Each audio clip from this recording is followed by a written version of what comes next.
Hi guys, this is Alex Vilot, and this is my presentation on Miriam Makeba. Really quick, a little background on her. She was a singer born in South Africa, and her activism was crucial in the ending of the oppressive apartheid, which was a system of racial segregation in South Africa. So this is a quote from Miriam Makeba, and it says, "Everybody now admits that the apartheid was wrong, and all I did was tell the people who wanted to know where I come from how we lived in South Africa. I just told the world the truth, and if my truth then becomes political, I can't do anything about that." So Miriam Makeba's music was very different from what the world was used to hearing. She incorporated many different languages into her songs, and that introduced the world to her culture in a new light. And she traveled the US in the late 1950s to play shows and star in films. And even though she was focused on her career in the States, she was not ignorant of the tragedies back home.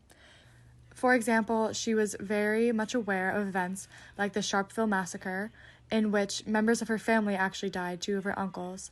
And so the injustice that was taking place under the apartheid wasn't just something that was far away from her that she was able to ignore. She was incredibly affected by the injustice back home.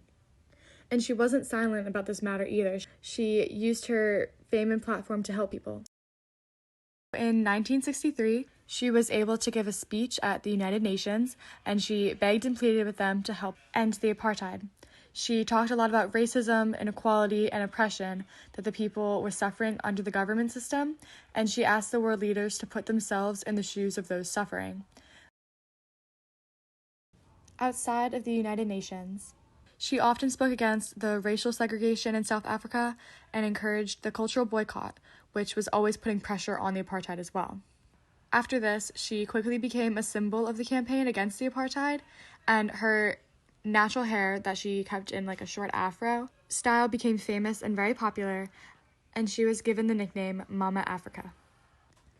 After speaking at the United Nations, she soon discovered that her passport had been rejected and that her citizenship in her home country had been revoked.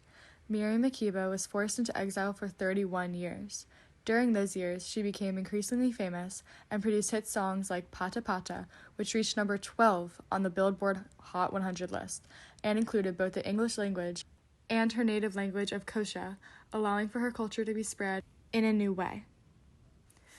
After this, she became an even bigger star than she already was in Africa, America, and Europe. Even though there were some fluctuations in her fame, her music intrigued the public, and that made them start to wonder about the lives of people living in South African society.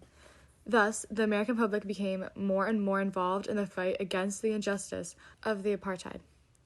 Eventually, the apartheid was ended, and Miriam Makeba was allowed to return to South Africa, but she didn't just stop her activism there. She performed for hundreds of people upon her return, and more recently, she was working for the United Nations Food and Agricultural Organization and as a Goodwill Ambassador for South Africa. So overall, the music of Miriam Makeba touched the hearts of many, and her activism put pressure on those in power who were ruling unjustly. As she said in her quote, she told the truth about her life, her experiences, and her family. She told the world about the people she was forced to leave back home, as well as their struggles and oppression under the apartheid. She was a driving force behind the movement for equality in South Africa, truly embodying the title of Mama Africa.